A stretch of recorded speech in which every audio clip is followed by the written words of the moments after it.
करने का ज्ञान देता है, निश्चिंत होके जीने की संदेश देता है।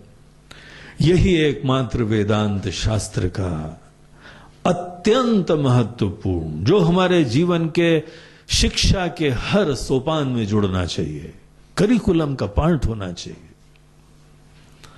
आपको पता है कि बड़े बड़े मैनेजमेंट इंस्टीट्यूट्स के अंतर्गत आदमी को राइट मोटिवेशन की शिक्षा मिलती है। अगर तुमको काम अच्छा करना हो तो तुमको राइट मोटिवेशन होना चाहिए। और मोटिवेशन की शिक्षाओं में आपको पता है वहां पर भी आत्म से संबंधित बातों को रियलाइज करा जाता है।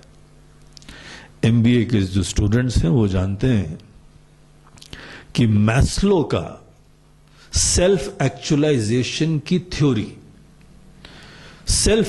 मैस्लो जो है वो प्रेरणा के क्षेत्र के सर्वोत्कृष्ट आज जो है ज्ञानी बताए जाते हैं। और एमबीए के स्टूडेंट वहां पढ़ते हैं उनके बारे में, और वो बताते हैं कि अगर तुम्हारे जीवन में सबसे डायनेमिक मोटिवेशन होना है तो बाहर के प्रलोभनों की प्राप्ति को प्रेरणा मत समझा महान, कि हम महान ज्यादा धन प्राप्त कर लेंगे और जो है ज्ञान प्राप्त कर लेंगे और फिर ये कर लेंगे। बोलते नहीं, ऐसा मत सोचना, तुमको दुख होगा, तुम ज्यादा बढ़ नहीं पाओगे आगे,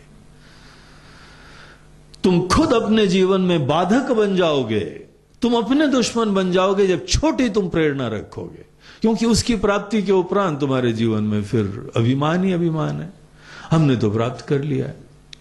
बोलते हैं सेल्फ एक्चुअलाइजेशन, ये आत्मज्ञान का नहीं है शब्द, वो थोड़ा निम्न प्रकार का है, लेकिन अपने सामर्थ्यों की प्राप्ति, जो तुम्हारे अंदर निहित पोटेंशियल है उसको एक्चुअलाइज करना, यह मोटिवेशन होना चाहिए। बोलते हैं you have to compete with yourself. अगर तुमको किसी से कंपटीशन करना है तो अपने आप से करो और अपने सामर्थ्यों को जगाओ।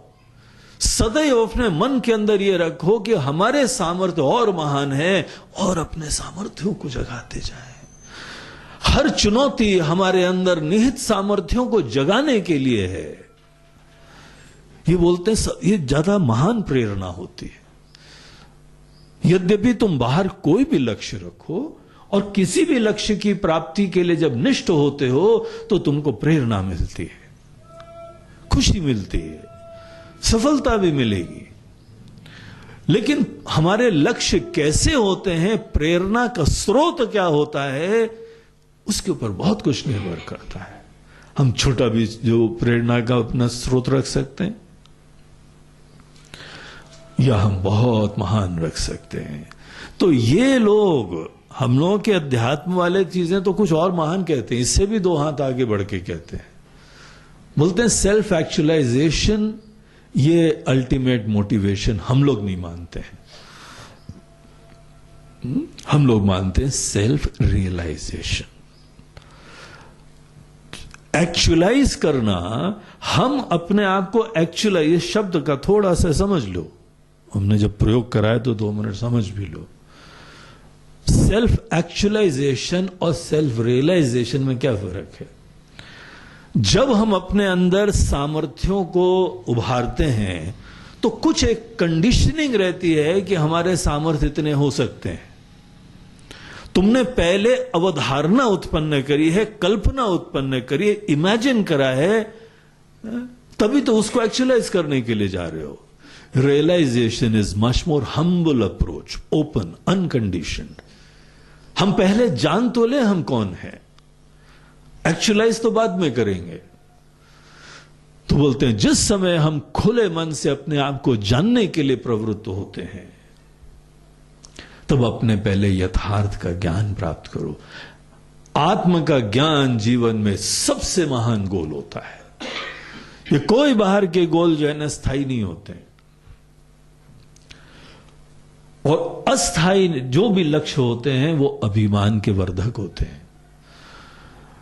जो टेम्परेरी गोल्स रखोगे तो तुम्हारे अंदर एरोगेंस, ईगो की पॉसिबिलिटी ओपन हो गई, क्योंकि छोटे गोल तुम प्राप्त कर लोगे थोड़े दिन में, और उसके उपरांत, उसके बाद आगे कोई गोल नहीं है। और अब तो जो है वह गोल की प्राप्ति में थोड़ा सा सुरूर आ रहा है, मजा आ रहा है, नाक ऊपर करके जी रहे हैं। इसीलिए ऐसा गोल रखो कि तुम्हारे जीवन में ये छोटेपने, ये विकार कभी आने ही ना पाए। सतत हमारा जीवन उस महान अवस्था तक प्राप्त हो, और उसमें कर्म भी बढ़िया है, सुंदर प्रेरणाएं हैं। तो ये वेदांत